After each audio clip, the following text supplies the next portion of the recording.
Ден пред новата 2017 година тогашниот министер за правда Валде Џафери ја испорачал својата честитка за извршителите. Го објавил тарифникот по кој тие ќе земаат награда, ја наплаќаат од граѓаните и фирмите кои се должници на други лица. А во него се вртат не денари, туку евра, и тоа многу, од 10 до 10.000. Колкава ќе биде наградата за извршителот зависи од главниот долг. Колку е повисок, толку е повисока наградата за извршителот. Така, ако некој должел од 1 денар до 50 евра, на извршителот како награда ќе треба да му даде додатни 10 евра. Ако некој бил борчлија 200.000 евра, тогаш извршителот ќе го награди со повеќе од 2.000 евра. Но ова не е единствената давачка кон извршителот. Секој негово дејство додатно се плаќа. Например, пописот за пленувањето и продажбата на подвижни предмети. Извршителот ги наплаќа според времето за кое ќе ги заврши.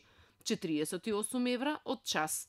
Разгледувањето на подвижните предмети и недвижностите 10 евра од час.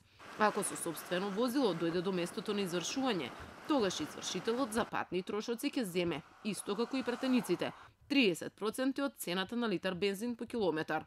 Ако побара асистенција од полиција, барањето кое го испраќа до МВР, ти си го наплати со 3,5 евра. Денеска Уставниот суд пред себе го имаше ваквиот тарифник, но оспорен беше начинот на кој министерот го донел. Дали се консултирал со комората на извршители или не. Судот го прифати тарифникот како уставен, оти добил доказ дека Џафери на времето побарал мислење од комората, со што постапил законски.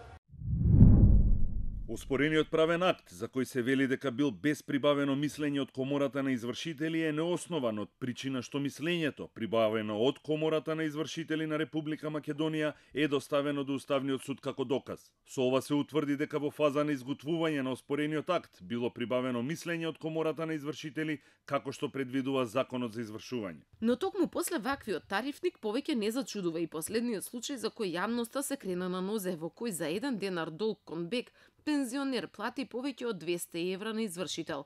Од комората за извршители тврдат дека трошоците во нивните канцеларии се големи, тарифите реални.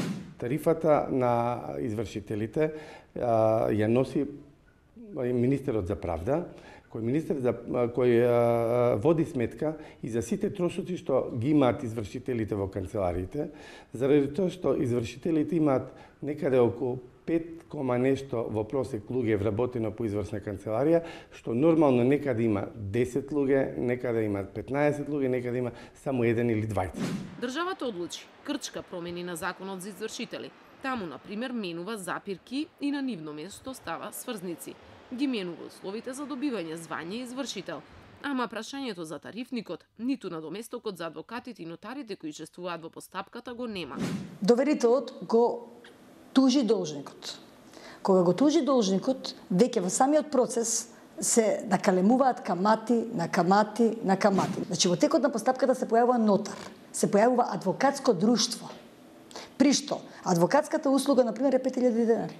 Основниот долг е 2.000 денари. Ке извршител ќе платиш дупло повеќе. И тука настапува веќе една параноја кај самиот должник. Државата со измените ќе се обиде да ја подобри транспарентноста во извршната постапка. За поштарот повеќе да не ги изненадува граѓаните кога ќе го донесе готовото извршно решение, без претходно било какво јавување кај должникот. Исто така, ако некој од странките или некој трет смета дека извршителот постапувал незаконски, ќе може да напише приговор до надлежниот суд како и досега. Но ако вредноста е над 10.000 евра, ќе мора да ангажира и адвокат. Во меѓувреме извршителите не мируваат. Казни за нивната работа речиси и да нема. Последната е од 2016-та. Најчесто казните се парични, а само во еден случај одземена дозволата на еден извршител на само 3 месеци. Тие пак во бизнисот вртат милионски суми евра. Најпрофитабилниот за една година имал приходи од 600.000 евра, добивка од 270.000. За граѓанските здруженија ова е далеку од потребните промени кои ги бараат. За сега државата нема слух за стопирање на извршните постапки и нивната ревизија. Се спрема граѓански бунт за стопирање на лошите државни политики.